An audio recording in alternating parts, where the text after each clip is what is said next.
From YouTube. So I'm streaming on YouTube and on TikTok tonight. Hello, because I appear to be shadow banned here on TikTok because someone reported my live stream. Wasn't that kind. And I got the appeal and everything, but now I've tried like 3 videos. I've left one up. I'm not kidding. So happy Mercury retrograde. It's just small annoyances. I'm going to sit back and try to hit both screens at the same time. Let me tell my mods I'm on. I think they're here, but they'll be here. So yeah. Oh, we've got stuff in chat. Hang on. Hi, Nancy. Hi, Kelly. How you guys doing? See, the nice thing about my live streaming on YouTube is I can read the chat because it's on my big laptop. So how are you guys doing? So tonight we're just chatting astrology. So if you have some questions, feel free to ask. We've got just to let you know what's coming up, we've got the equinox coming up on the 22nd. And it's funny, everybody makes a big deal about the spring equinox.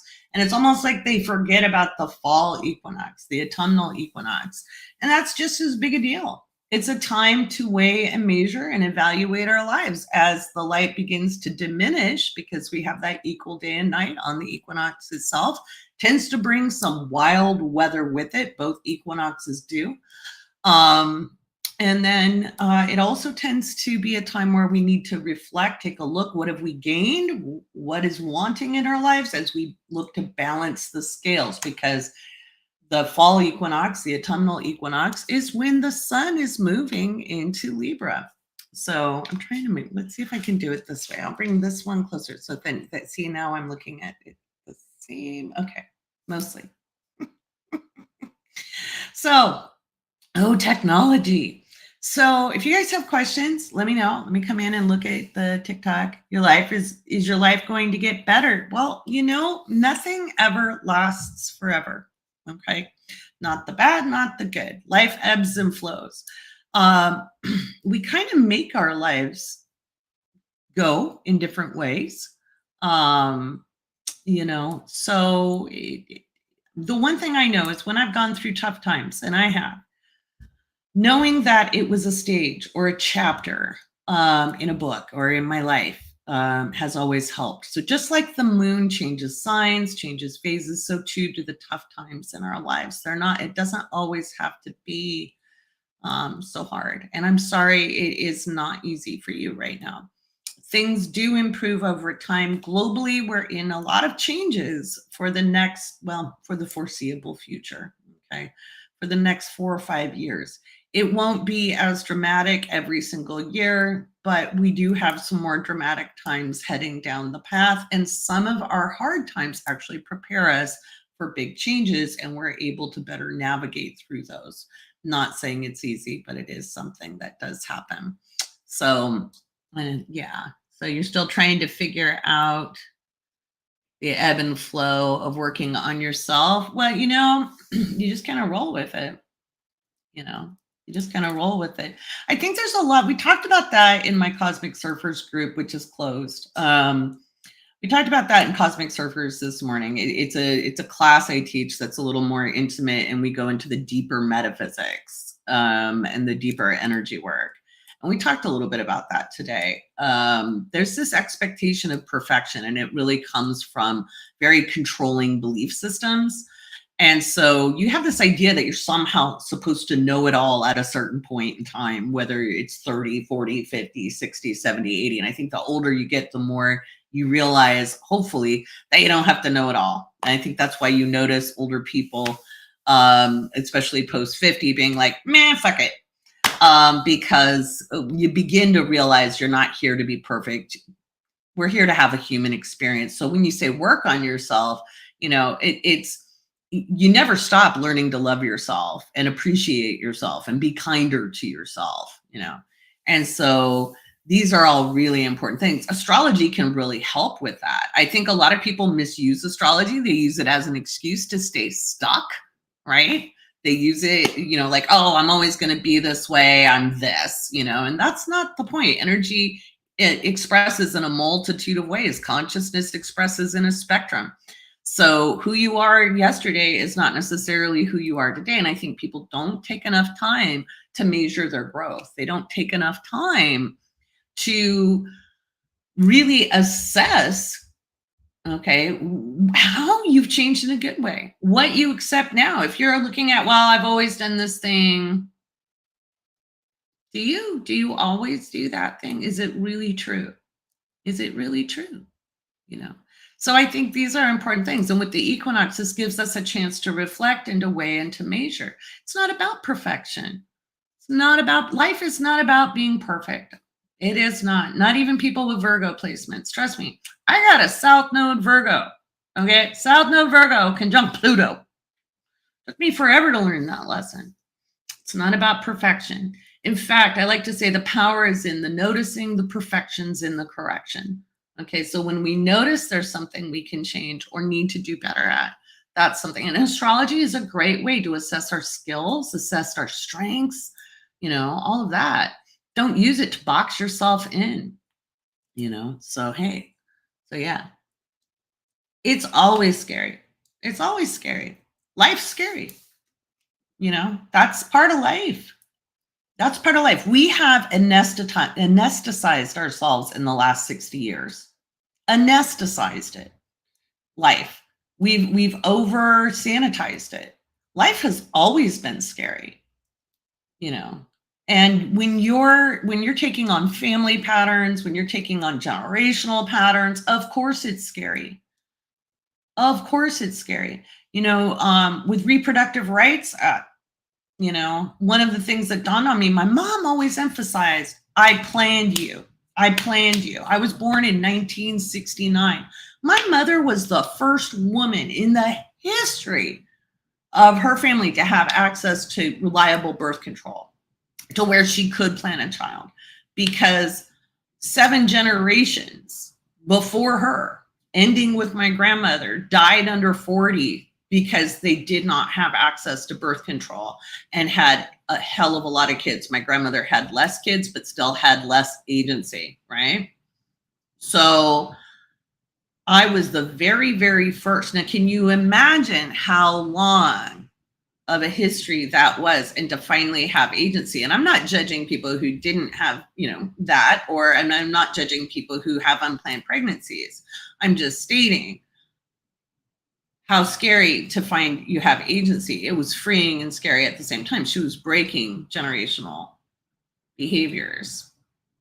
So, and I never understood it as a kid. I was like, why does she keep emphasizing this? Now, of course, as an adult, I get it. But yeah, so yeah.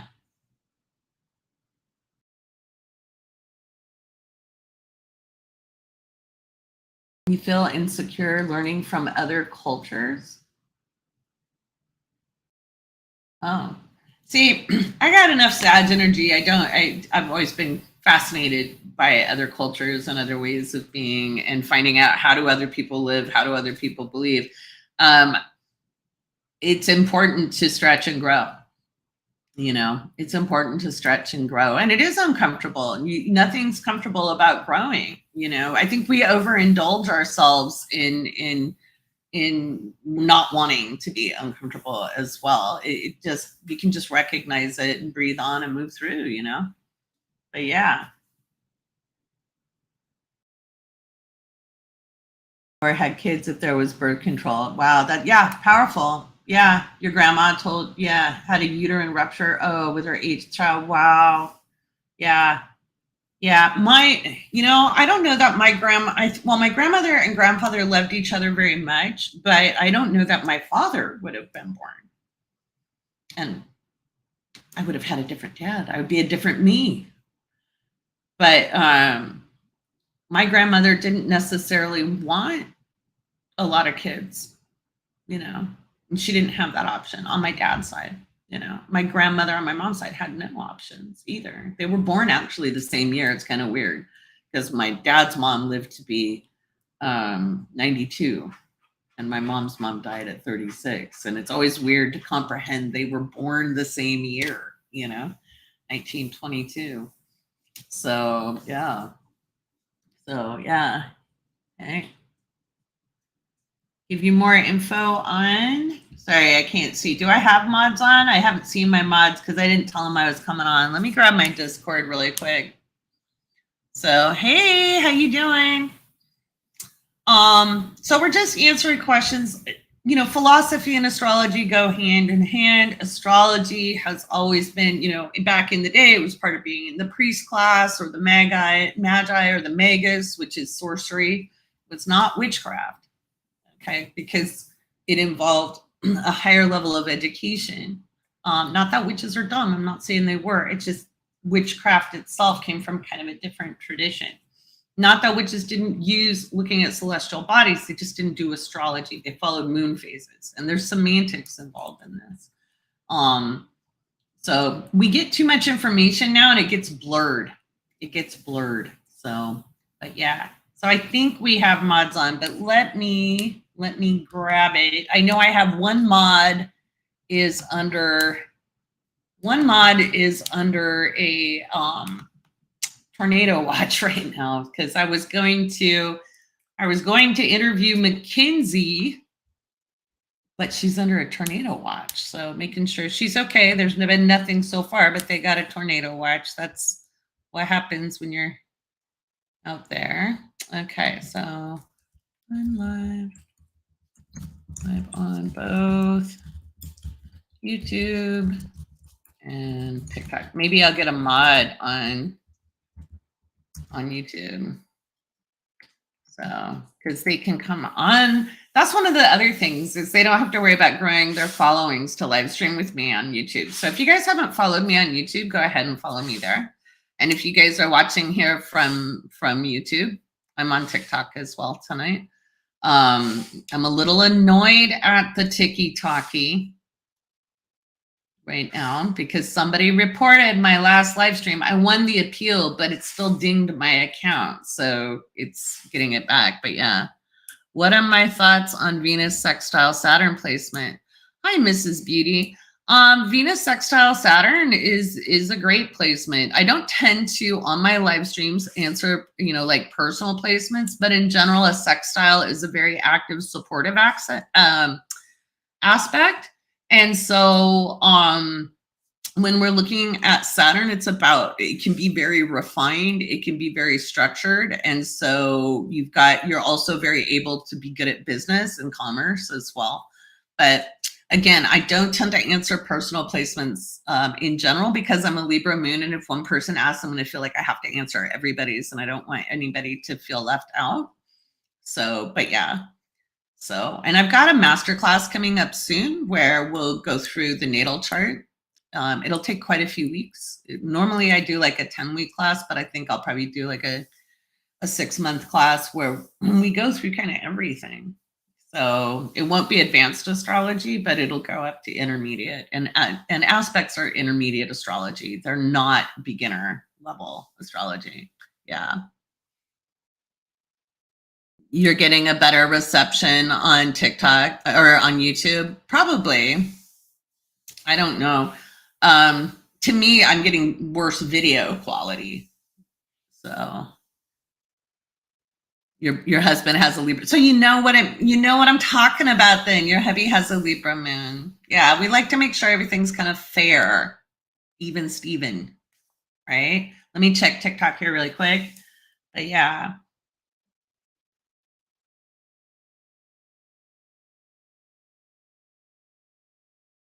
You keep losing it. Well, having a chart done is the easy part. You know, it used to be the hard part to answering a TikTok question. Yeah. Having a chart done is the easy part anymore because we use professional software. I can hand cast a chart. Yes, I can. No, I'm not going to. I'm not going to spend that much time doing the math. I have software that's very accurate. We've had accurate software since the 70s because back in the 70s, a lot of the people who were into astrology were actually computer coders. And we're very accurate mathematicians and created some really fine software. So the nuts and bolts of most of our software was developed by people who were astrologers. And of course, astrologers have always been mathematicians, but I'm not going to spend 12 hours hand casting a chart. It's just not going to happen. So, and I specialized in interpretation. To me, that's the greater skill.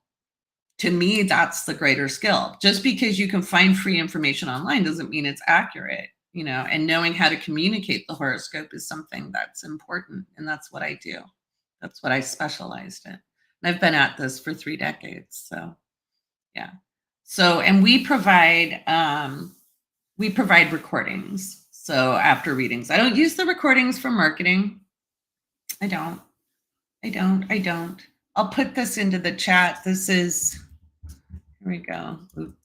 snipfeed.co.astro. I've got some new readings up that are recordings only. I made sure I spelled it right. I was like, I didn't put my reading glasses on and I'm going back and forth between screens. This is a little trippy. I feel a little bit like Mr. Universe right now. And I don't know if you guys have met Astro Larry on TikTok. He's my alter ego. He's a little bit like the Big Lebowski meets like David Grohl. I'm having a hell of a good time with that account. It's very fun to mansplain. I like being able to mansplain. It's not really any different than how I already talk. It just lands better with a dude's voice. So it's just kind of funny. Right? Astro Larry. I have a beard on the way. I do. And I have a voice card and I'm going to do some live streams as Astro Larry. Maybe I'll just do like half my face and I'll interview myself. Who is it? Is it Astro Larry or is it Astro Larry? Inquiring minds want to know. Right? It's some of it. How do you know when your students are ready to be on their own? Well, my students, I don't know what you mean by on their own. You mean like as readers or just as, you know, because I teach 2 different kinds of people. I teach people who have a general interest in astrology, and I teach people who want to read professionally. So as far as reading professionally, it's beyond just being able to communicate the horoscope because you're always going to make mistakes in one place or another. Like you learn as you grow, but some of it is just the professionalism, the attitude. Are they showing up on time? How do they start their readings? How do they communicate with the client? That kind of thing. So just professional standards. So that's some of it, because before anybody studies with me to be a reader, they've already passed the, I already know they know the astrology, so they're people who've studied with me a long time. So usually takes about 1.5 years, 2 years before somebody's ready to read,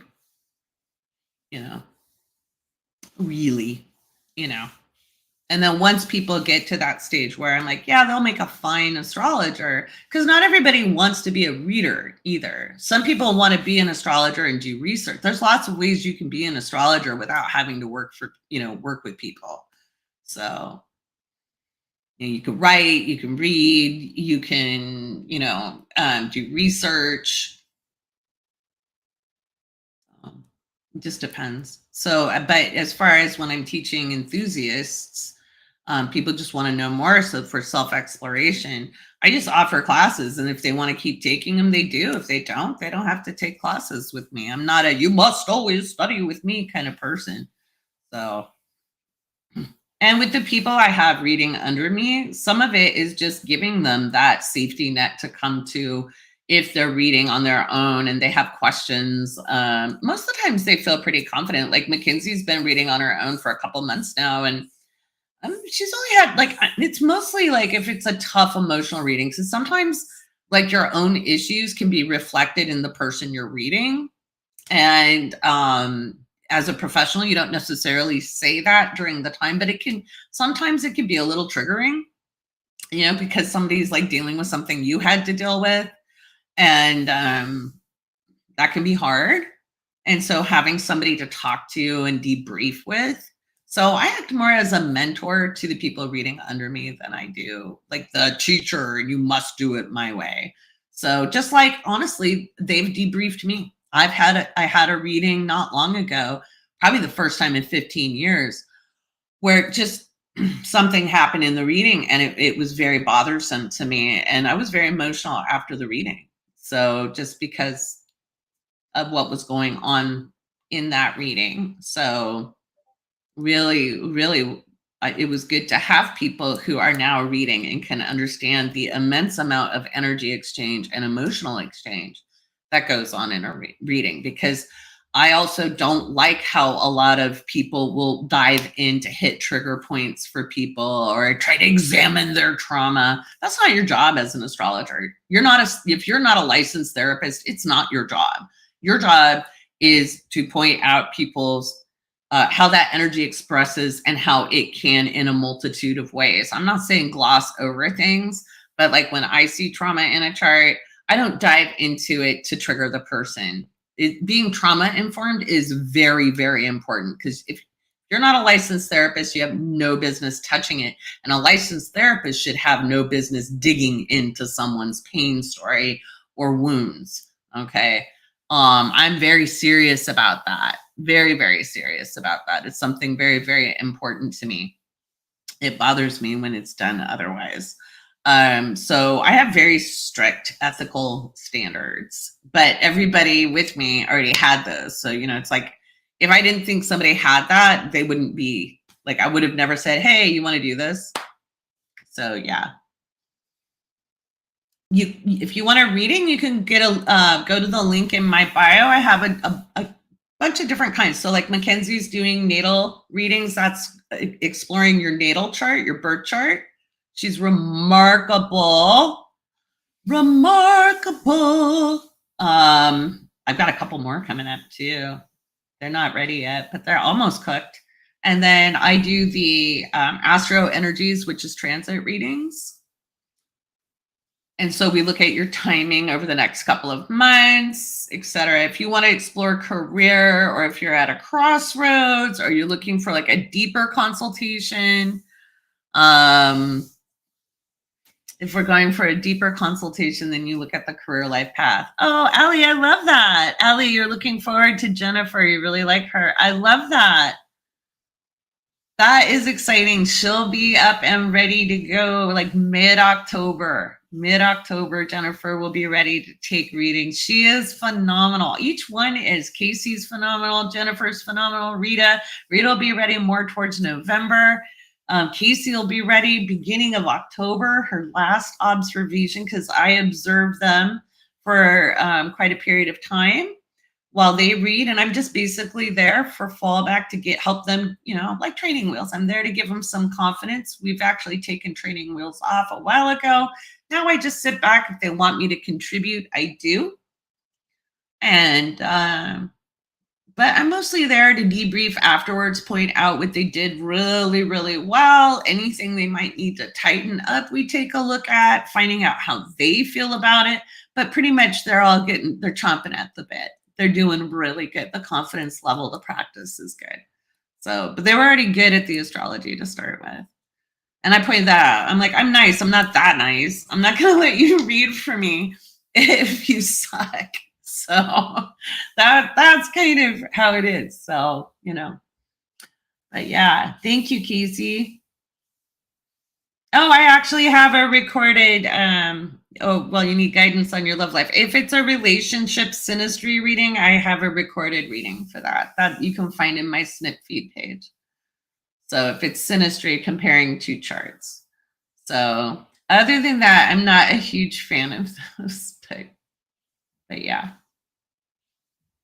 So if it's comparing two charts, that's a synastry reading. And I do love readings. I do have a parent-child reading as well. That's a synastry reading. I do the synastry so far. I'll be moving the readers into that later. So yeah, but if it's a relationship that already exists, then that is a love reading. That's a recorded reading. If you're looking at timing and things like that, that's astro energies. So, but yeah. So, gosh, it still feels weird to kind of be on both. Eventually, I'll get this setup figured out. We're just experimenting. I'm just going to move this because the angle's bothering me. Interesting. You guys say that. What did you say? It's oh, I got asked on YouTube, why do I not really like doing relationship readings? Because I think people put too much emphasis on their value based off their relationships. I think there's been a lot of money spent and a lot of cultural and social conditioning to make people feel like the sum total of their value is based off who they're with. And the amount of people who feel like they've somehow done something wrong if they're not in a romantic relationship. And I think there's a lot wrong with that. I'm not against relationships in general. I just don't think marriage is actually a natural thing. It's a legal thing. It even is reflected in astrology. It's not necessarily natural to us. We did it for inheritance and tax reasons. That's why marriage evolved. People have always committed to one another. Love is the second house. Dating is the fifth house. And the marriage contract, which is a legal agreement, is the seventh. And when you've studied the history of human civilization and understand how these things evolved, it was about control and ownership. So, and I think a lot of times we feel like there's something wrong with us, like we're some puppy at the shelter that hasn't been adopted. What's wrong with me? I don't have someone who owns me. And the idea that we own that person. So like my own beloved, my boyfriend, the other day, with all of the absolute adoration I could summon, because we were having a really good day, I said, I don't want to marry you. I don't want to own you. I want to enjoy you. I want to build a life with you, but I don't want to own you. And I don't want you to own me. Like, I don't want that. I've had that. And so that's why it's mostly having to deal with the social attitudes, because I get people, like, what's wrong with me? I'm by myself. All by myself. Whoa. When when you can own your own value and realize yourself as your own person, you're going to attract a better relationship anyway. Like my boyfriend, the minute I said that, he grabbed my hand and he kissed it. He was like, yes, because he knows exactly what I'm talking about. It's not about like, oh, I'm just going to share you with the world. That wasn't it. It's just more like, I don't want to confine you or your growth as a person. So, and there are many beautiful relationships. I love reading for people who are in relationship. I do a lot of business partners. That's a seventh house relationship. I do married couples that are looking to grow with one another. And when I was a young reader, I would get couples, but it would be somebody like, how do I make my boyfriend listen to me? Or how do I make my husband do what I want? And I was like, why would you? Maybe there's better questions to ask. Maybe there's something deeper, right? And that's kind of where I come from. I figured there's love readings are a dime a dozen if you want like the socially norm love readings. So I hope that makes sense, Fairy Soul.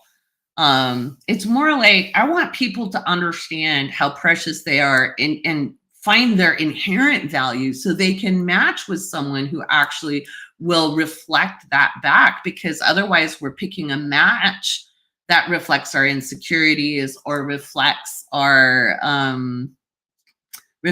we don't love ourselves. Been there too. So yeah. Every time I get a reading and I don't ask relationship stuff, they are shocked that you don't care, right? Oh man, when I was a young reader, the first time I had a client not ask about their love life, I wanted to kiss them. And that's back when I did like in-person readings. I was just like, I could hug you right now. And I do not hug strangers because I was just like, oh. But I got a lot of boomer clients when I was young. So, and it was, like boomers, especially the older boomers, like my parents or my mom, really, they they were tight. They needed that big man on campus to be a real woman, and even the attitudes I got when I left my marriage, either one was, what are you going to do without a man? I'm like, sleep well. That's what I'm going to do. So, yeah. So that's kind of why I love parent-child readings. I love business partner readings. I've done business teams. I've done real estate teams. I'm about to do, now I'm not doing a team reading. I'm doing a marketing trend reading for a very, very large corporation at the end of the month. So that's exciting. So I do those types of things. So I just find that often, especially women, sometimes men, overemphasize relationship with other as equated to their own value. And I think you lose so much in your life when that's where your focus is. So yeah. Yeah. You didn't ask about love life with the astrologer I saw, but she brought it up to me anyway. Well, I'll bring it up if it's there. Like if I see a transit, I'm like, hey, if you're about to date, this is a good time to date. If you're wanting to be sexually active. In fact, I'm more than not. Sometimes when I see it in a chart, I'll ask a young person, I'm like, hey, if you don't want to conceive, you might want to use birth control because you're coming on to some sexy time. So that's something I address it. I just don't like doing the synastry readings in general live because it's a lot of energy, especially if both people aren't present. If both people are present, I don't mind. I do mind when it's one person giving, say, well, I have my boyfriend's chart. Can you tell me how to make him love me more? Like, ugh, no.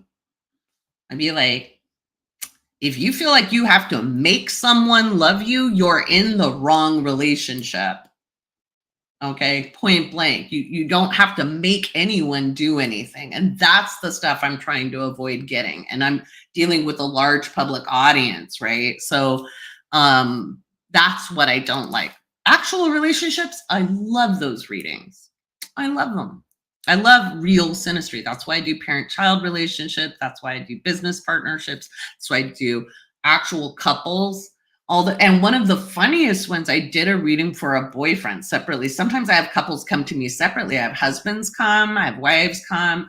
I work on them as individuals. And because I work with their charts, I'll be like, hey, how are you guys doing on this issue? So it isn't that I don't deal in relationships. I just don't like the typical love reading of how do I manipulate this person? Because to me, that's not love. Manipulation is not love. It's just not.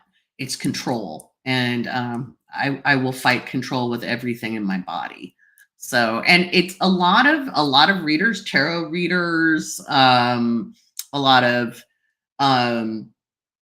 astrologers, there's a lot of people who make their bread and butter off of helping people manipulate other people. That's just not my game. That's not what I do. So, yeah. Are there any trends right now that are making people feel really spicy? Yeah, we've got Mars and Venus square. Mars and Venus. Mars is in Gemini right now. So it's all about the clap back. Clap back. Warring words. It's really easy to piss people off right now with things you say. Although I will say I really love the Mars and Gemini period because that's how Astrology got invented. I've learned a long time ago, instead of letting myself be angry about things, make it a joke and somehow it'll work out. Astrology is like the best thing I've invented because I'm really enjoying mansplaining astrology. It's actually really super fun. Who knew? Who knew? Who knew that it would be so fun to mansplain? No wonder men mansplain. No wonder. But yeah.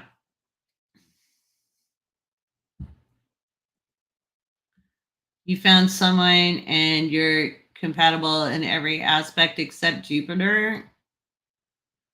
Well, Jupiter isn't a personal planet. Jupiter is a tertiary planet.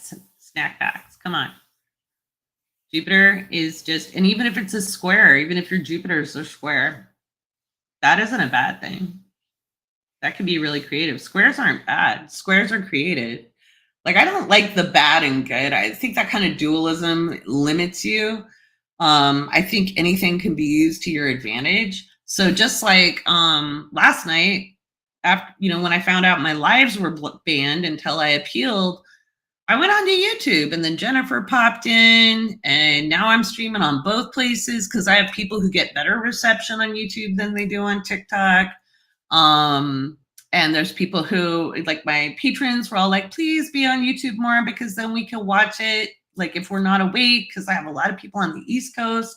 So what looked like a frustrating thing, a square, actually ended up being a really good thing because Venus was square my Venus yesterday. Okay. So it was frustrating, but I turned it around. So you have to be creative to use this. Jennifer. Oh my God, Spaghetti, the kitty is so cute.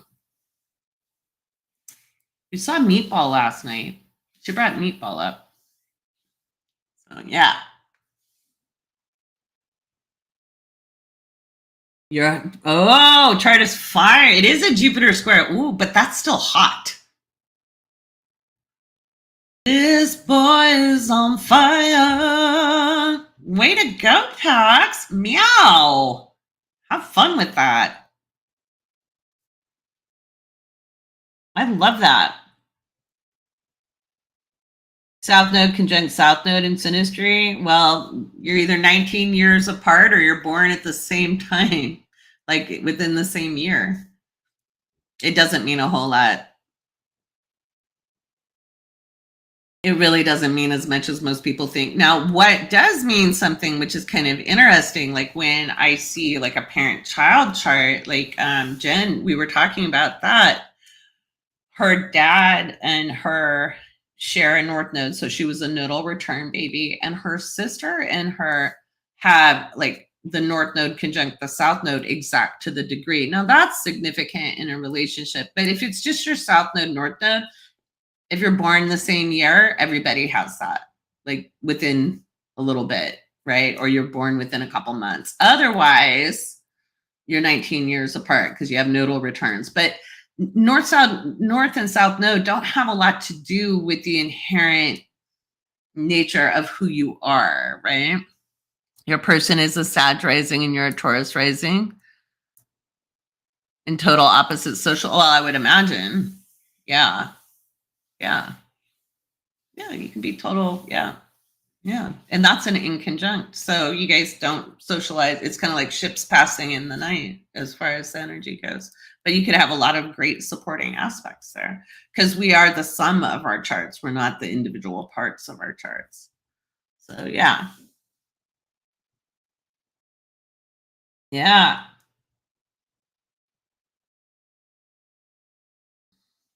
So you're intense with Pluto conjunct the sun in the first house. That is an intense thing.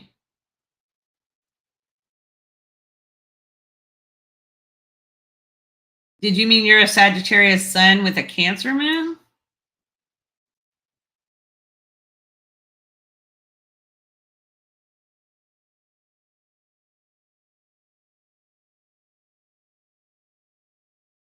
But yeah. Well, again, I don't really talk a lot about individual placements here, but again, that Sag Cancer energy is in conjunct. So it's just kind of hard for you to kind of tap into your emotions or feel them in your physical self, or it's just that your emotions don't like have anything to do with your energy levels. Like you could feel sad but not lose steam and you'd still have a lot of energy. It just depends on where they're placed in the chart and what else is going on. We're more than one or two placements. We are the entire chart. So that whole you're not your astrology chart, I don't know who started that, but they need to stop it. But yeah, you got it? Awesome. Yeah. I'll be having a master class come up soon. We're still working on it. Jen and I are working on it. Jen's putting in the closed captions into the videos from previous classes that will serve as curriculum. I'm getting a couple new things up. We're getting some quizzes in. It's super fun. Super fun. Nerd alert. What do you do for fun? I teach. So, yeah. So, and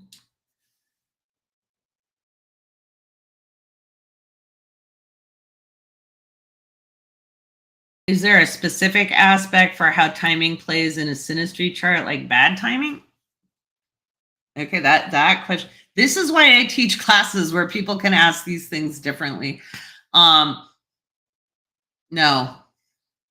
there's so many things. There can be bad timing, absolutely, and we can see that, but there's not just one. In fact, it's sometimes I watch some of these pop astrologers, these little cuties here on the internet talking about this is the aspect that it's going to be, and they're full of shit.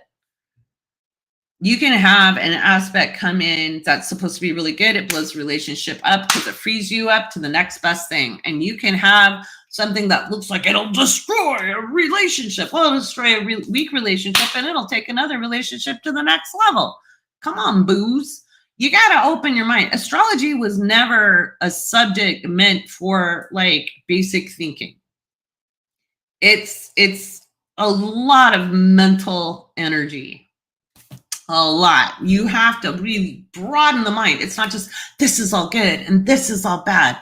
Doesn't work like that. And yeah, the medieval literature reads that way. What was the culture like? You know, so you have to kind of sift and sort through, just like all these people referencing Nostradamus. You know, he was trying to describe stuff from a perspective in the 16th century.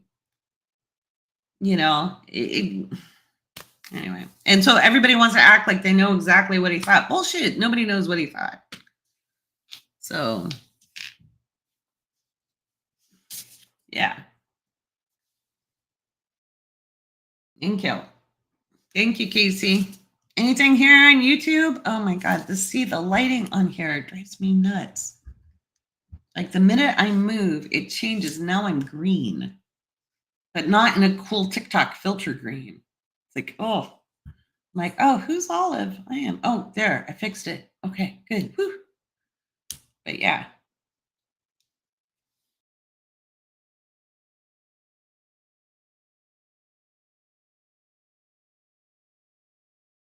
Right. Big hugs. Yeah. Well, there's a lot that goes on. And I would say anything that impacts relationships on top of it, it's really about personal growth. You know, like, and that's one of the reasons I don't like emphasizing relationship and I emphasize self-actualization, because when you grow, somebody else has to keep up with you, right? And sometimes people can and sometimes people can't. Maybe you're growing in different directions sometimes you grow in the same direction. So, and it doesn't mean it feels good when that happens, you know.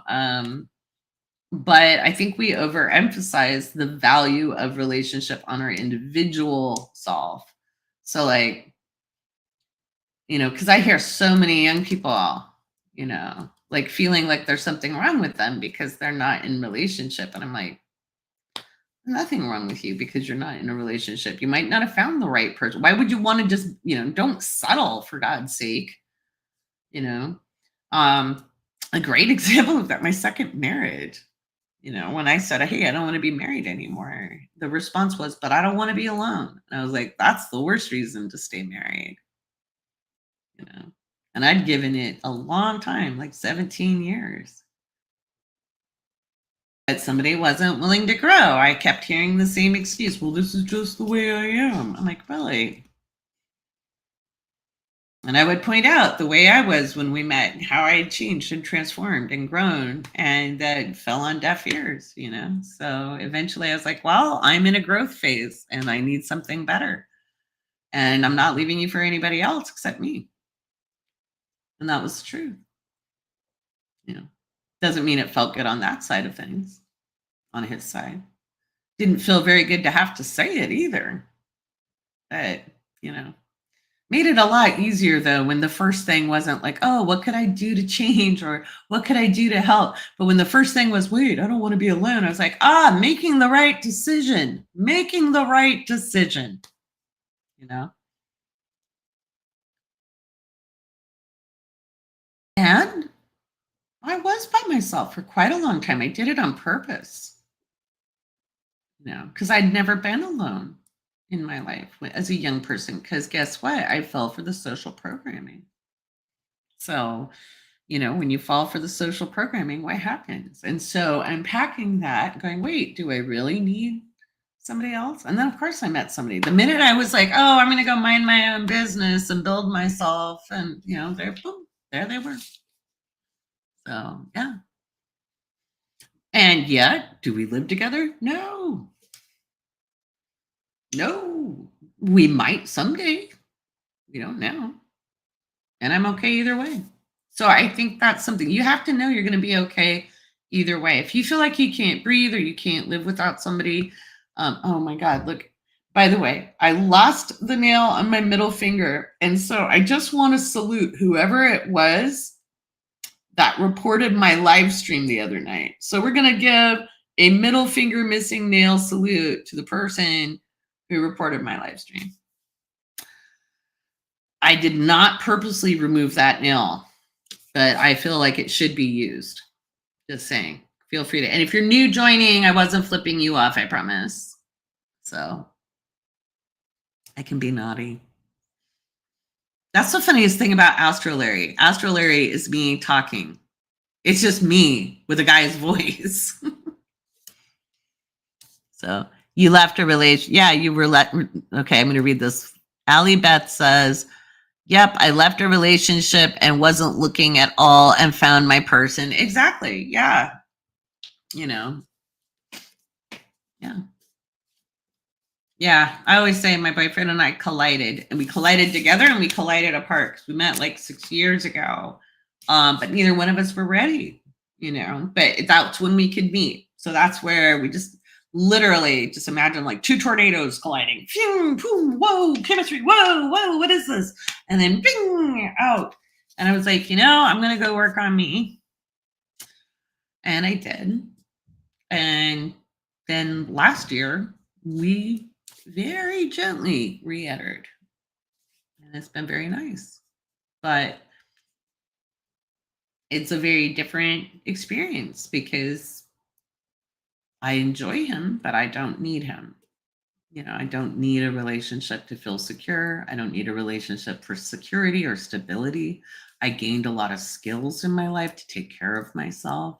Was it scary to go on my own and leave my second marriage of 17 years financially and all? Yes, it was terrifying, but it got to a point where it's so painful to stay because I was compromising myself so deeply. Talk about transits. I had Jupiter on my moon, and Pluto was starting to square my moon. So it was square Jupiter. So it was like, Jupiter is like a magnifying lens. So I have Jupiter on my moon magnifying the emotional things going on, with Pluto squaring it. So it was like me being an ant under a magnifying glass in the sun. Man, it was a crunchy time. I felt like an asshole for wanting to leave. And I knew a lot of people were going to think that about me because, nice guy, decent fella, didn't beat you and brought home a paycheck. Boy, are our standards low. Like, that's a low bar. The whole, well, he didn't beat you. Okay. Well, he talks you up in public to make himself look good. Sure. That can happen. And so there was a lot of social stuff going on. So it wasn't difficult. Even my own mother, well, what will you do? I'm like, I'll live in my car if I have to. And she was like, what? I'm like, I'll live in my car. I'm like, I would rather do that than stay compromised. And I didn't have to. I found ways to make it work. It was a hard year during the divorce financially and things. And I took a hit, but man, it was worth it. And it only took about 2 years after that to really start building myself on my own 2 feet. And so a lot of times what you hear is, what will you do without me? Every time I pay an invoice, every time I put a deposit in the bank. I'm like, I do this, motherfucker. This is what I do without you. So, yeah. Is there a reading for a specific day or a few days in the past for major life? You can ask me in an Astro Energies reading. I can look at anything. So Astro's energy, I can look at the past, I can look at the present, I can look at the future. Astro Energies is where I take a look at transits. So yeah, I can explain things and we can riff off of that, because if that's up on deck, there might be some things coming up as well. And you're like, is it going to be the same? But yeah, I can look at all of that. Mm-hmm. That would be the Astro Energies reading. Thank you, Ali Beth. Yeah. Yeah. How do you stop obsessing over someone though? Like to want them in your life, but it's not time.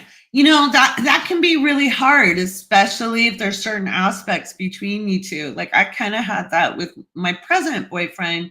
And that's what's funny is like the first 2 years, because we spent 4 years not together. And the first 2 years was really, really hard.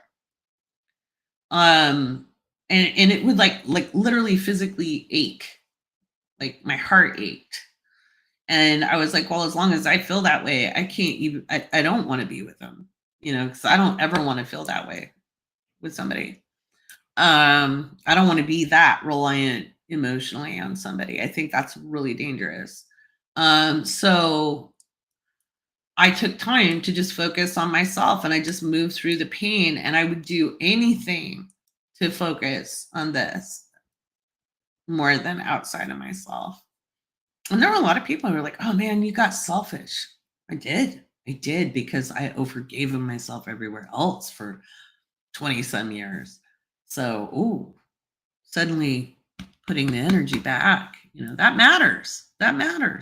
So, it's important. So to stop obsessing, you really have to find something else to do. For me, it really, when I started up my own business again, because I had left my business during the divorce, killed it, and then took a year to do me after the divorce, just literally just did one massive road trip with Malcolm. And then the next year I took a job. Because I hadn't worked for anybody else besides myself in decades. And so I did. And I went and did my little girl dream job.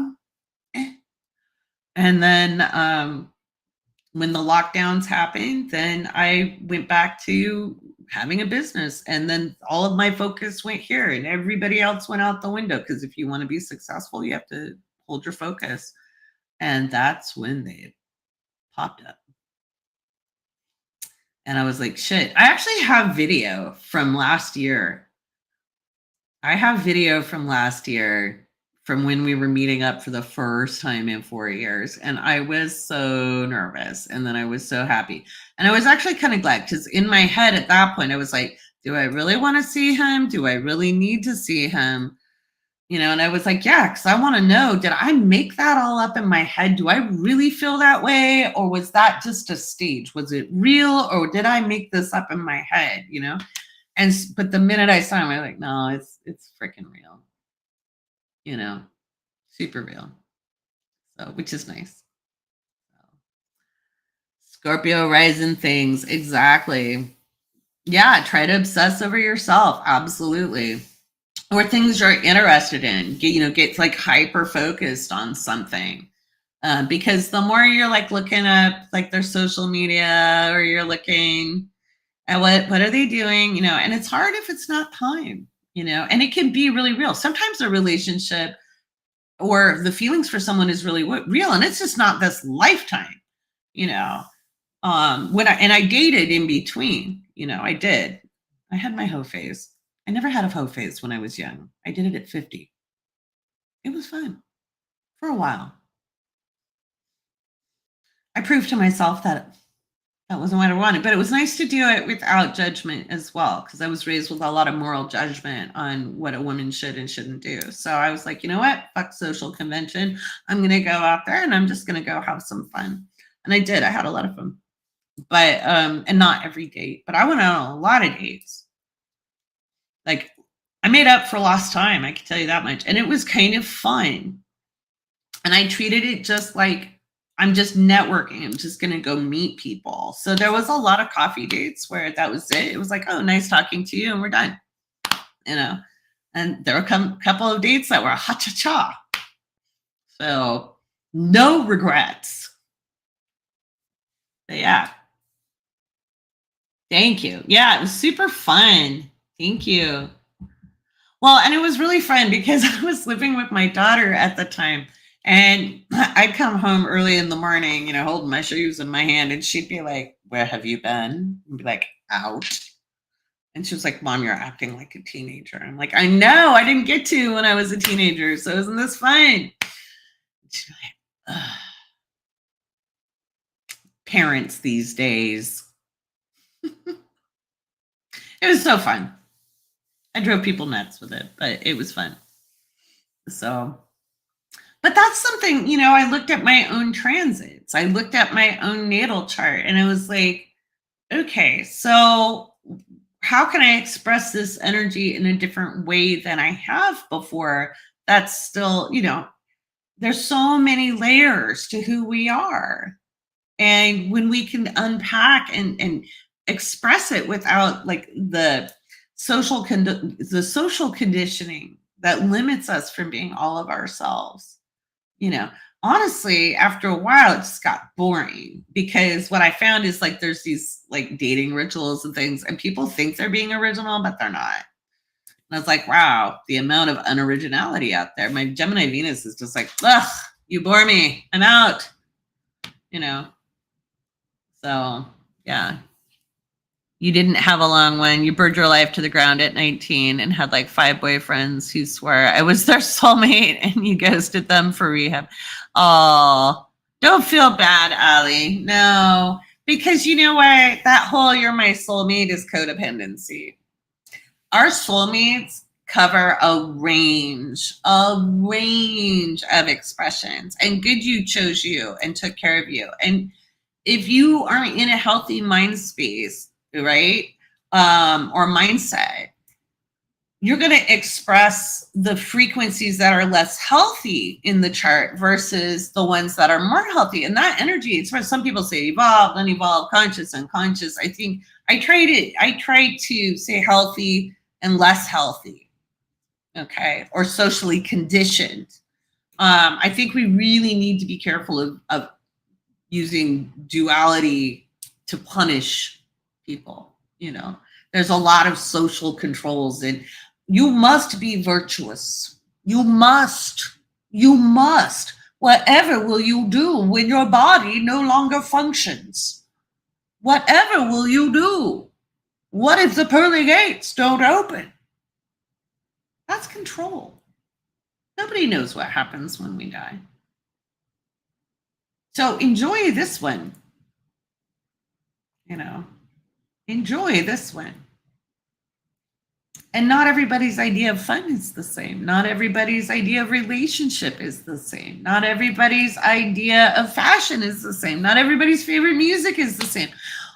Hegemony is dangerous. Hegemony is really the stuff that's killing our world, is trying to force, certain things as standards. Standards help if they're elevating us, but they don't help if they're dimming us. So I think we need to elevate our standards on how we treat people and treat one another, definitely, but not so we look at, just because that's what all human beings deserve. People deserve dignity, right? It's not about being seen as a good person, right? So, and you're like, what does that have to do with astrology? Fucking everything, because astrologers have always been philosophers and counselors and guides. Okay, so understanding these things make you a better astrologer. They make you understand yourself more. So to be a good astrologer, you want to study a wide range of subjects. Okay, astrologers have always been polymaths. Okay, that means we're experts in more than one field. I studied human consciousness and what made people tick. Even in my degree in international relations, I focused on intercultural communication. I went to understand how people from different cultures think, because I saw some of our worst foreign policy mistakes came from operating only and solely from a singular cultural lens, and that cultural lens could butt up against another cultural lens and cause an inadvertent conflict.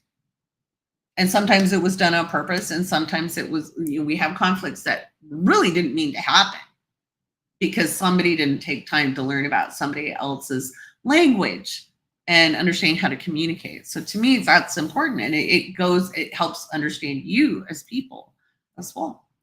And so you guys can, the more you study, so astrologers most often do know a great deal about different magical subjects, because again, if you're classically trained, like myself, then you're more of a magus, or what was called sorcery, but they would say, oh, you work with evil spirits. And no, you work with natural forces. You understand how energy mixes and matches and works together. So like a lot of my lineage was Rosicrucian. So that's where some of my background is. I have other lineage that comes from other spaces as well, from my teachers.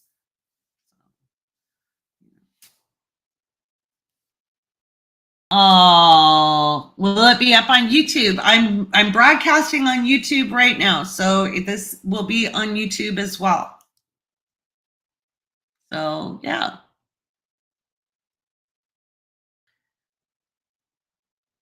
But yeah. Yep. So it's up on YouTube already. Yeah. Good night. Sleep well. Happy moon. Good night, moon. So yeah. Hope I got another question here.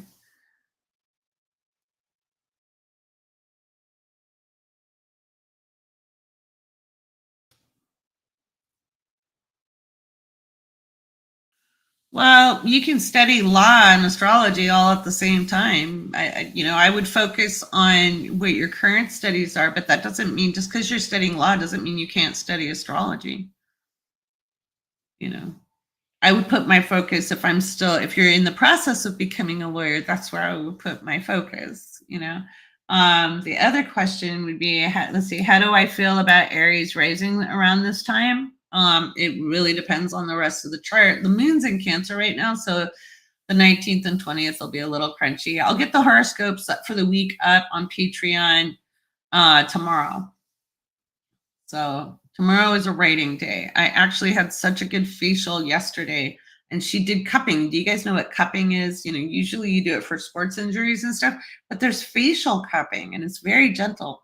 And my eyes have been so tired because, I'm blind in this eye, and this eye gets overworked, and my eyesight's been really bad lately. And sure enough, that cupping was perfect. I'm going to have to get a set for myself.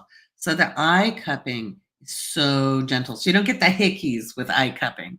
You can get hickeys on your back. But this is really gentle, but it really helped my eye muscles so much. I don't care about the dark circles. I don't care about the wrinkles. I earned every gray hair. I earned all of this. I earned every wrinkle. This is from thinking. I earned the double chin. I earned it all. But the eyes being too tired to write, I have a problem with. So yeah. Oh yeah, cupping's amazing, but that facial cupping, oh my God, it's insane. I've got to get a set. I saw it. There's sets online. I'm gonna get some because I was watching some YouTube videos on it. But yeah, super cool. So yeah. Yeah, right. I had it done on my shoulders and my back because I was recovering from a frozen shoulder, and cupping, I swear. Now, I went to a very, very traditional acupuncturist who also did the bleeding technique with that. And my God, it worked. It was amazing. But yeah, my esthetician just did a very light cupping, just a little light cupping. It was amazing. So, oh, I never thought about it for the face. It was crazy. So good. So good. So gentle. But my eyes, like, I came up off that table and I was like, holy shit, I can see. So, yeah. You like freaking your mom out with the hickeys? They do look terrible, but it does help. Yeah, I took my boyfriend to get it because he was having some neck pain. And so I took him to an acupuncturist and they did cupping. He made me take pictures of his back. He thought it was pretty funny. I was like, you got hickeys, you got them all over.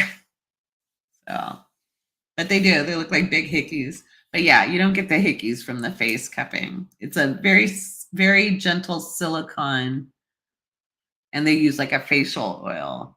And it was just, oh my gosh, so nice. So nice.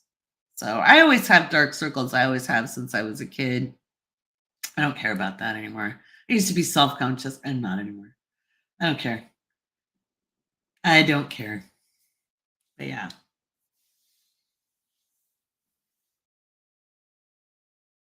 Oh, you got sad when your skin stopped making the cupping marks? Your skin stopped making the cupping marks? Wow. I have not had that. I look like an octopus has hit me. Oh, when you did it regularly. Yeah. They're not as bad if you do it regularly. They decrease for sure. And yours just stopped. Wow. Mine never stopped. They did decrease. They weren't as like once that stagnation is really moved. But yeah, I love cupping. It's great, but I never thought to have facial cupping. It's very cool. Hey, how you doing?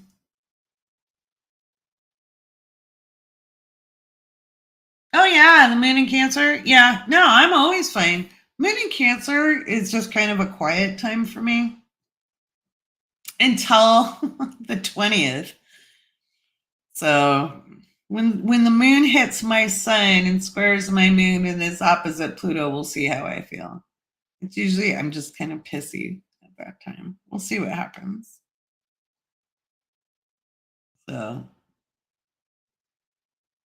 once Pluto moves into Aquarius, I'll love the lunar transit for Cancer again. But right now, I'm just like, so next spring's going to be cool. Now I'm just like, okay, don't try to do anything major. Just get things going and get it ready because come March, pew, off we go. Off we go.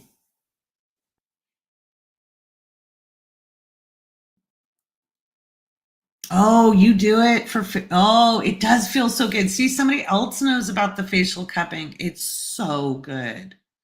So amazing. My Libra moon was just like all about it. All about it. No, off I go. Yeah, off we go. I'm going to have a great time when Pluto goes into Aquarius. Not everybody is, but I will. I've been looking forward to that transit for years. Yeah. Yeah, because Pluto's going to trine off with my Jupiter and my Uranus. Some people are not going to enjoy it at all, but oh well.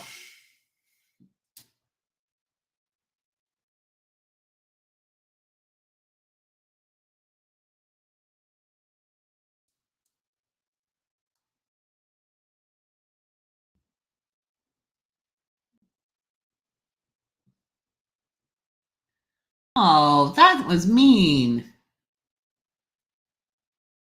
Your supposed friend said you weren't pretty. Well, see, now this is why, and that would hurt no matter what. But that's why, we want to really shore ourselves up and understand our value without other people. And that's, obviously they weren't a friend. That was mean.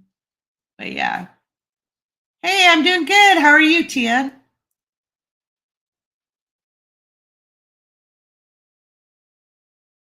Oh,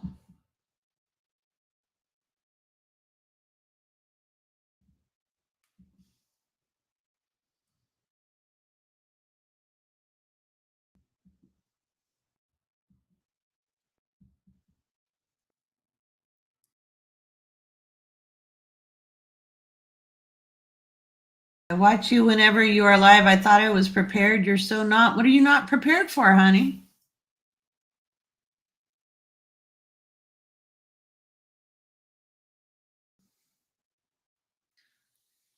Your body is like a barometer, Allie says here on YouTube, and starts to hurt when pressure changes. I've been trained to figure out if it has any astrological counterpart for your part. There probably is. You probably look at lunar transits. Hey, what are you not prepared for?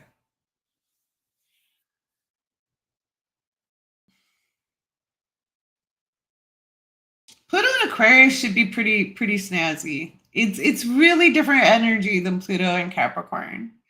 So I'm looking forward to it. If you're a person who's in a traditional position of power, it might be a little crunchy. I think we're probably going to see a lot of popular uprisings. It's not necessarily going to be a peaceful time, but I'm kind of here for it.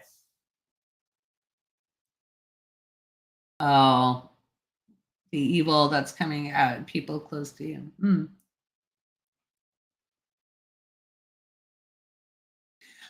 It just depends on the people's consciousness. So I'm reticent to say any particular placements because there's some people who could have similar placements to me who don't have a good time with it because they didn't ready themselves for it, or they haven't done the work, the interior work. So if you're like people in my age group, there's some people who've done a lot of healing work and a lot of people who spend a lot of time avoiding it, and they're just now kind of running into that, and it'll be very intense for them. Whereas I know a lot of people in my age group who did do a lot of healing work, and they'll be fine. And in fact, it'll just take them to the next level. So it really depends on where is your consciousness operating. It's not just, see, this is what people don't understand about astrology. It's not a one size fit all. But in general, the air signs, will power up. We could also see some very early air signs, kind of behave badly as well with that energy. So it just depends on how the consciousness is expressing. So, and what your viewpoint of good and bad is, right? So, with Pluto and Capricorn going through, it's going to take apart structures that do not serve us, and that includes, physical structures. It includes infrastructure. It includes family systems. It includes relationships. So it's eroding that. We're going to be looking at a total undoing of the social systems and a redoing of social systems, and kind of like people power and the need for people power, which means we're going to have like some pushback from the power brokers, in different places globally. And there's going to be a need for people and popular uprisings. So yeah. Yeah. Right. Yeah. So if you've been doing the work, you'll be put to work. Basically, you'll be put to work, and it'll be intense. But I'm excited for it. I'm looking like I've been waiting for that transit forever. Yeah, the age group includes 1971. Sure. Yeah, because I was born in 69. Although it's a little different for 71, but that's an empowering thing too. You get Pluto trine your Pluto, which I highly recommend. I had Pluto trine my Pluto in 2020. It was great. The rest of the world was like, oh no, what's happening? I'm like, not even close to my worst year in my life. Not even in my top 20 worst years of my life. It's in my top 10 good ones. It's actually in my top 5. So yeah. Yeah, I would say, Allie, I would say within 5 years of me. That would be what I call my age group.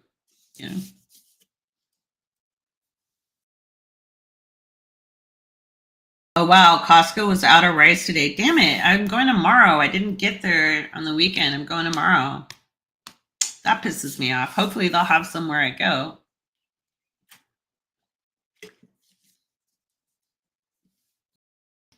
I'm drinking hot chocolate.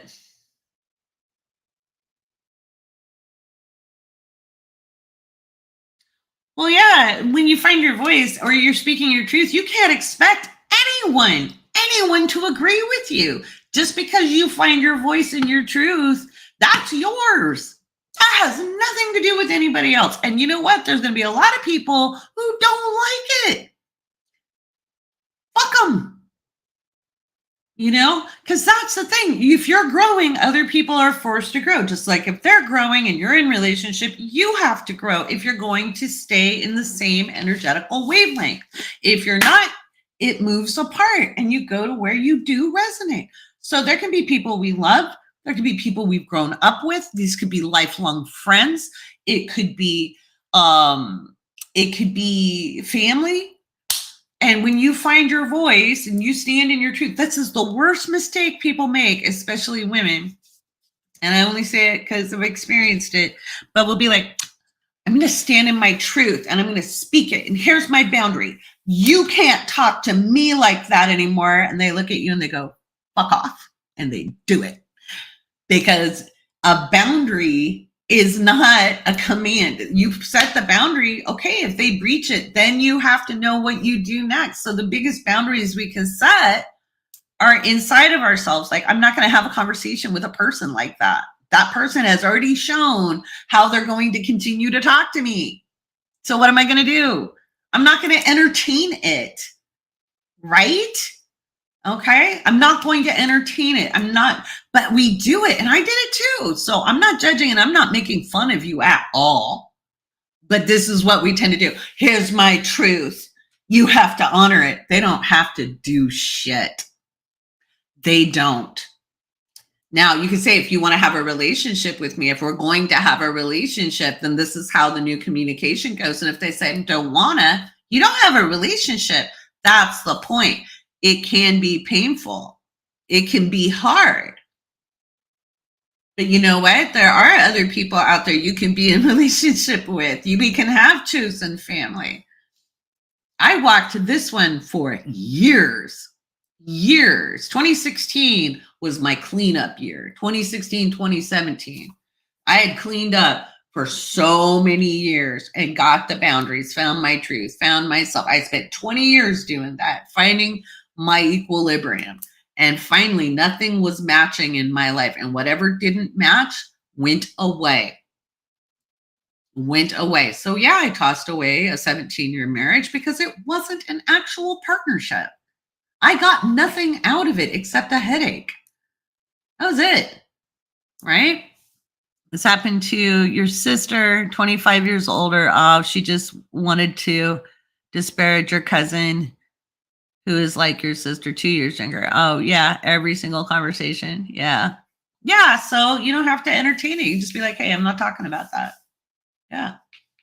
But yeah. Is it normal if Mercury retrograde for some reason friendships to fade? Well, they can fade, but they might come right back. Maybe people are busy. You know, if Mercury's retrograde, they could have shit going on. They might be dealing with stuff, and you'll find out after Mercury's direct. Communication is what's off during a Mercury retrograde. It's not so much about friends. It's not so much about any particular subject. It's about communication. And so they may just be dealing with their own shit. People do. You know, and sometimes people don't tell you when they're going through stuff. I don't tell people when I'm going through it. Like when I'm really feeling my big feelings, I tell people after I've processed it. So I'm both an internal and an external processor. So once I make sense of it on the inside, then I'll have a conversation with somebody to gain more clarity around myself. But maybe your friends are just going through it. You know, we're not entitled to everything everybody's going through. You know, that whole, you know, honestly, the thing I hate worse is when people are like, what are you thinking? If I'm being quiet or whatever. I'm like, if I wanted, you've heard me talk. If I wanted you to know what I was thinking, you would know.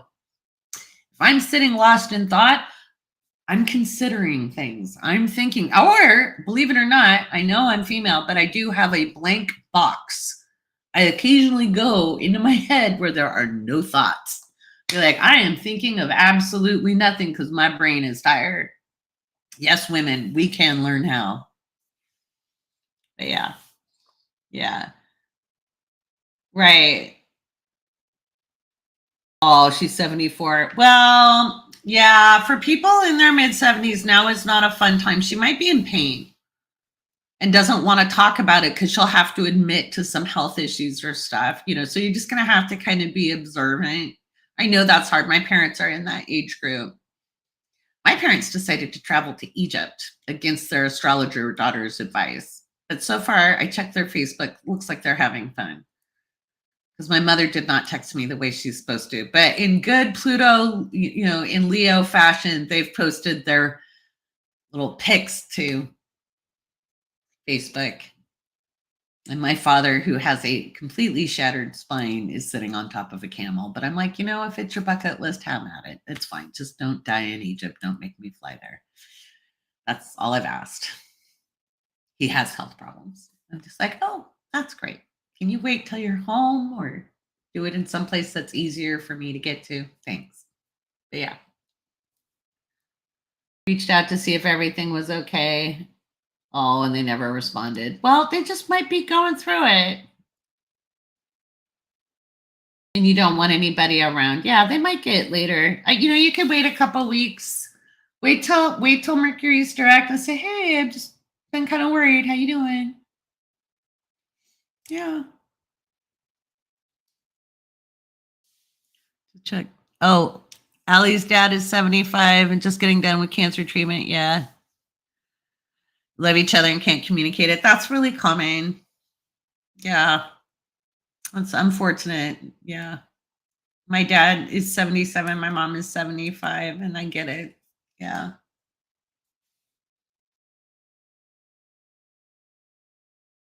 Right. Yeah. You'd have to check the Facebook. Right. Yeah. Because even though I had her download Signal, hey, you can send me, if you can post to Facebook, you can signal your daughter. But no. And but they look like they're having a good time. So, and I know it was important to them, like I finally relented because I tried to talk him out of it. And then I was like, well, his health is really bad.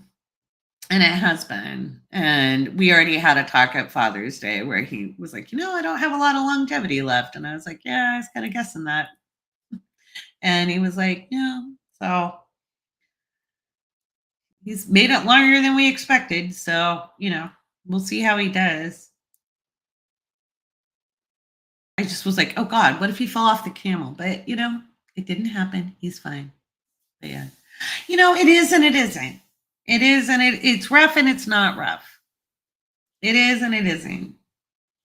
So I would rather have my parents they're both very adventurous people. That's kind of, I always say when people say, wow, Laura, you're adventurous. I'm like, oh, I'm the more conservative one of my family as far as adventure goes. I was cautious.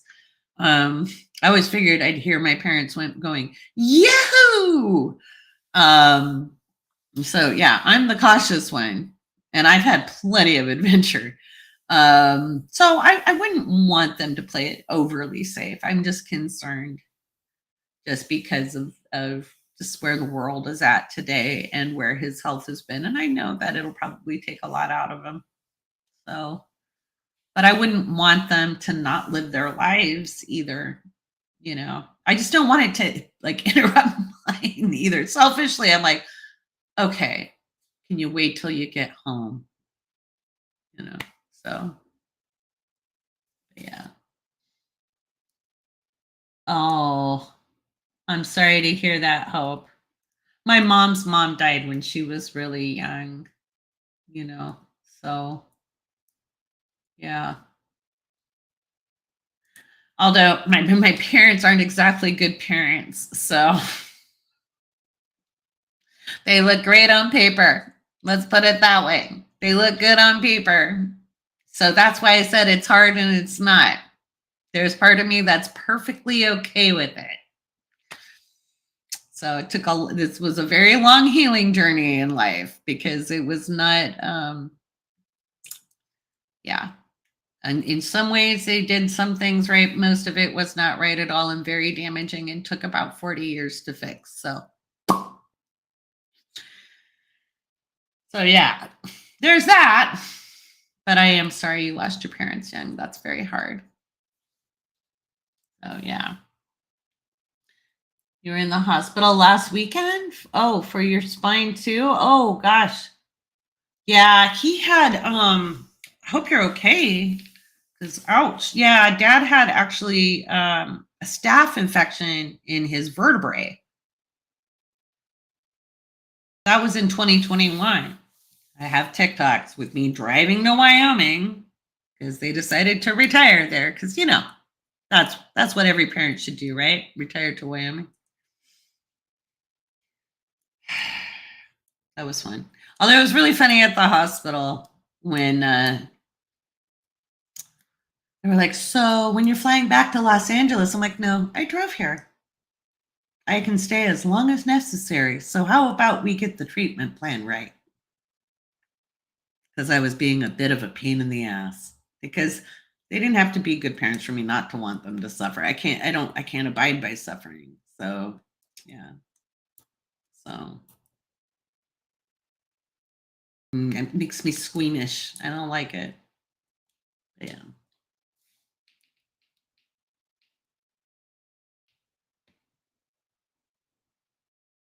Well, the good thing to know is when you're not feeling okay, it's okay to not be okay.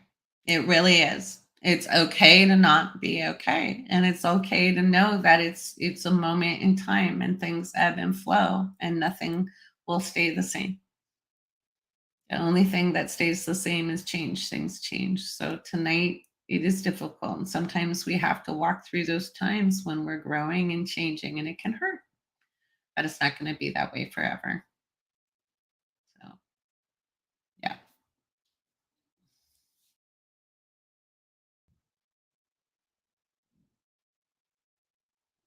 You know, we can always, it's okay to have a pity party once in a while. I've been a spiritual practitioner and a metaphysician most of my life. And I think there's a lot of shame around feeling our feelings, and that comes from a lot of Christian theology of, you have to be the sainted martyr and just be like, I will surrender to my pain. Pain sucks and shitty feelings suck. And it's okay to be in the moment. What you don't want to do there is be there days and days and days on end because it's not good for you. You're not, if it's impeding your ability to live your life, then that's where we get support around things. But in the moment, if you're having the feels, that's okay. And the moon's in Cancer. Everybody's going to be feeling big right now. Everybody's going to be feeling big right now. Yeah. I'm a good astrologer. You're talking to one. I've been an astrologer for 3 decades, almost 30 years. So you can check the links in my bio.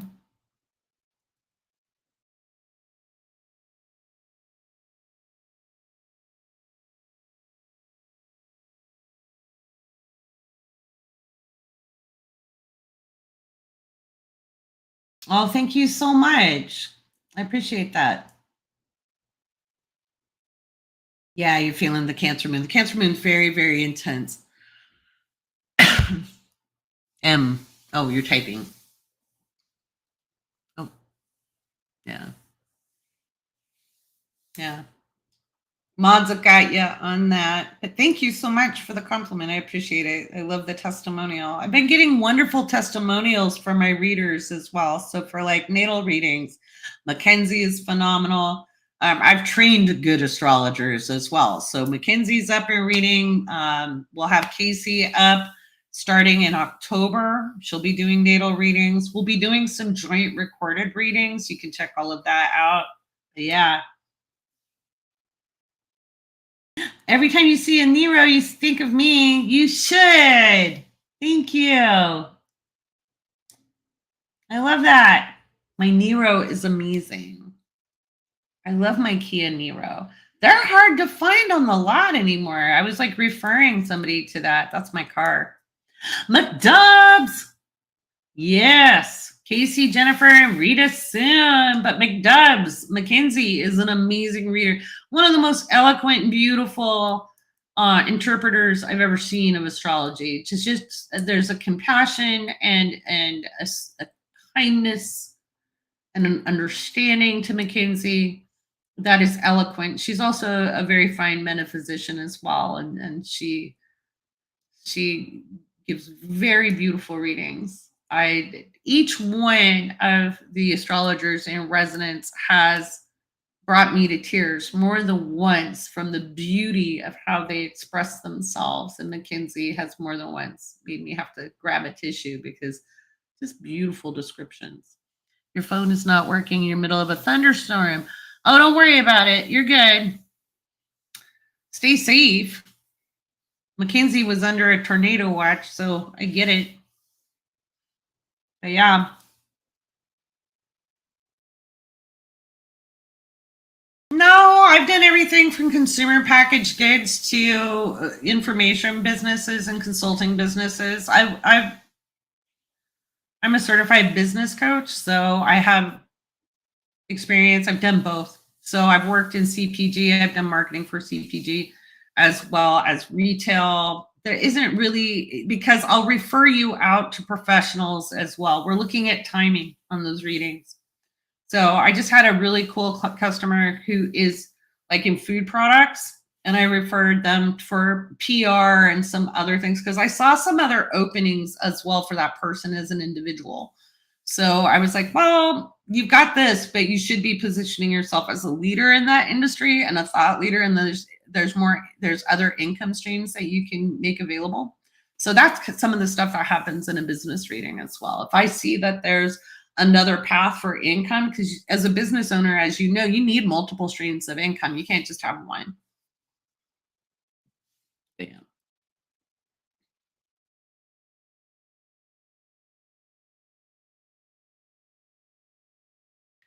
To get you through it, rest, go to sleep, stop relying on other people for your emotional well-being. Um, you know, that's the biggest thing you can do, because when we rely on other people for our emotional well-being, it leaves us at a disadvantage when those people don't meet expectations. You could listen to some Abraham Hicks. Solfeggio sounds are very good to raise, just not even raise your, but heal the frequency. It's healing frequencies. So I'm not telling you to raise your vibe. That's not going to work when you feel like shit. But just some healing music, things like your heart chakra, like really kind of soothing music.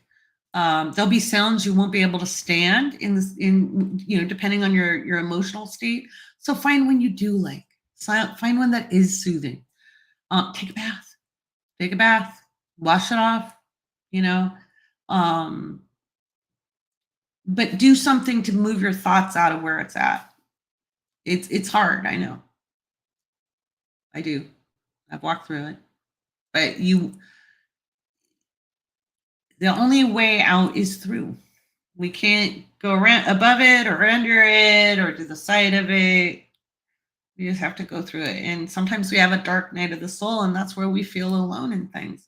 And that's an illusion, because you always have encouragement. But when we're stuck in that, we don't feel the energy of our guides or our connection with the universe. We feel very alone in that. But take a bath, listen to some solfeggio sounds, listen to some meditations that feel okay.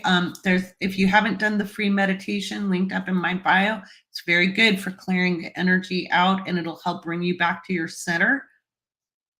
And it's a long one. It's an hour. So it's not just like a meditation, it's a clearing and a centering. And so it'll actually lower that, the stress hormones. So, which don't help. It's hard to change our focus when our brain is going a million miles an hour. So you could go listen to that. That's a free video. So that's in the link in my bio. So, but yeah.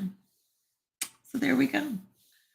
Yeah, we live in intense times because a lot of stuff the decks are getting cleared in a lot of ways, and then we have to, getting ready to build forward. So, and everybody's at different stages. Some people, and I'm going to say what happened in 2020 was not a great spiritual awakening. It was a social and cultural awakening. The spiritual awakening happens next March. So, but a lot of people kind of confuse spiritual awakenings and social cultural awakenings. And some people had spiritual awakenings. I'm not saying not everybody did, but most of what I see when I look at what's going on in the popular is people realize the social cultural conditions were wrong and that they've never been right. And we have to change those. And so Pluto in Aquarius is about changing our society, and we will see some spiritual changes happen. The big spiritual stuff really happens with Pluto and Pisces. But that's 20 some years away. So we don't have to worry about that right now. So right now, it's kind of being gentle on ourselves. You want to be gentle on yourself as we unpack our social cultural conditioning. Not everybody is going to do that. Not everybody is going to join us on our journey. And some people will. Some people might lag behind and show up 5 years from now and say, you know what, you were right. And you go, yeah. So big hugs. I'm really, really sorry that it's been so hard, because I do know what that's like. It is hard and it can feel very alone. But you're not really. Not really. It just feels like it. There's so much encouragement in the universe. Really.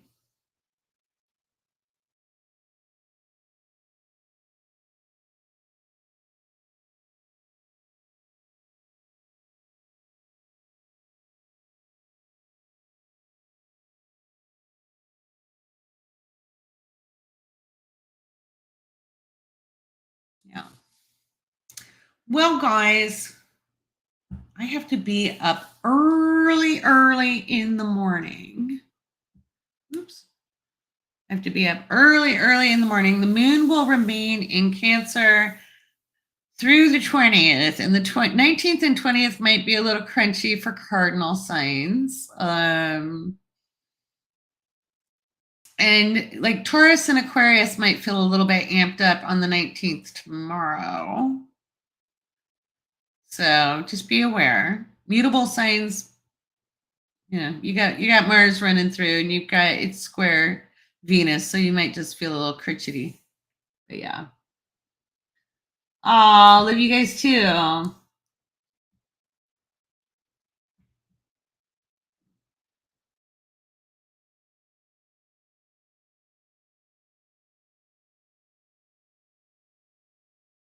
Oh, thank you so much.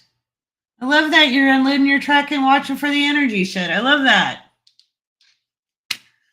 I owe a huge debt of gratitude to truckers, because I used to have this little Yaris, and I would drive up and down the West Coast when I was trying to move my daughter down to LA, and we had a few false starts, and I drove the West Coast 10 times. I would have loved to have been a truck driver, but I have really bad eyes.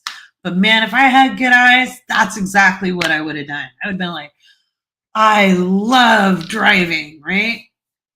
But there were some bad storms I drove through, and there was this one, and I swear, all the way through Southern Oregon, through the Umpquaws, right, in the Siskiyous, the rain was just buckets. You couldn't see. And I had this truck in front of me, and it knew I was behind it.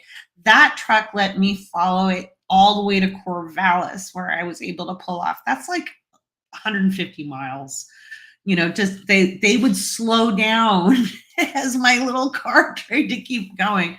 And more than one trip, I had a truck driver notice this tiny little car. I never followed too close, but I would watch their taillights. And my grandfather was a fisherman, and he used to, on his small, he had a 25-footer he built, and he would follow the big boats in their wake to get into port during bad weather. And so I would use trucks like my grandfather used big boats in the wake. So I miss all of my road trips, but I can't see so well to do it now. I'm really glad I did it in 2018, though. But from 2014 to 2018, I did like 200,000 miles, and I got to see so much of this. Kind people don't realize how much beauty there is out there, and how many cool people there are. But yeah, right? You guys are amazing. Truck drivers are very cool. Very cool. And more than once, I would just stay behind him. If there was like, people speeding and going crazy, I'm like, I'll go behind the truck because I'll be fine, So, but yeah, so you guys are good people. People like to complain. But, here in LA, people cut right in front of a truck in rush hour. And I'm like, have you seen how heavy that sucker is? I'd be like, oh. So I try to give room in heavy traffic. But yeah, it is. Truck drivers are wonderful. Yeah. You are a huge brother and sisterhood. Yeah. Yeah. Think and clear your mind. Oh, absolutely. That was why 2018 was all about driving. All about it. But yeah, more than once on the road, more than once. It was just easier to follow track, especially since I don't ever like to drive at night, but once in a while you get caught and there's nowhere to stop, right? So yeah, you guys are great. So cool.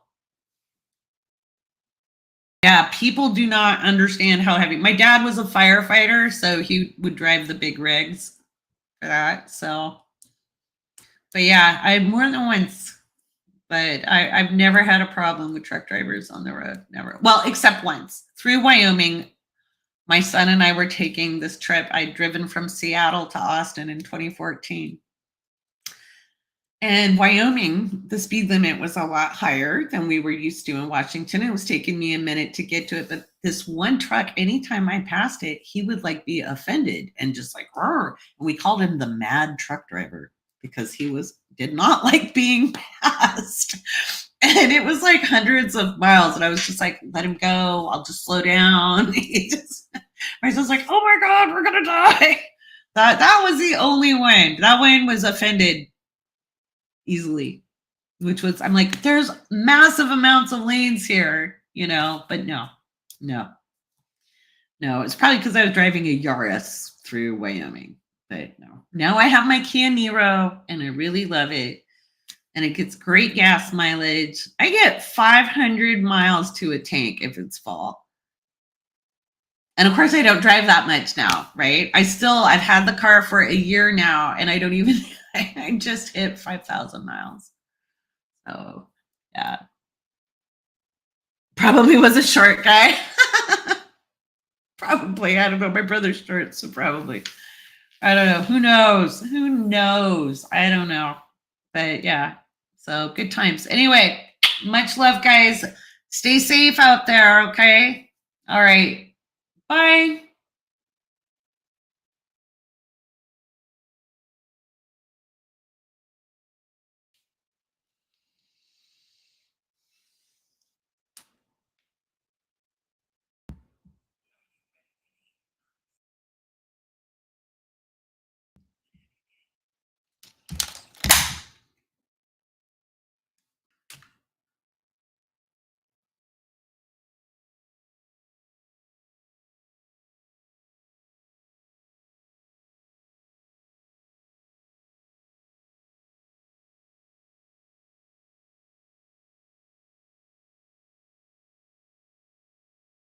Oh, sorry, guys. I said goodbye on TikTok and I didn't end it here.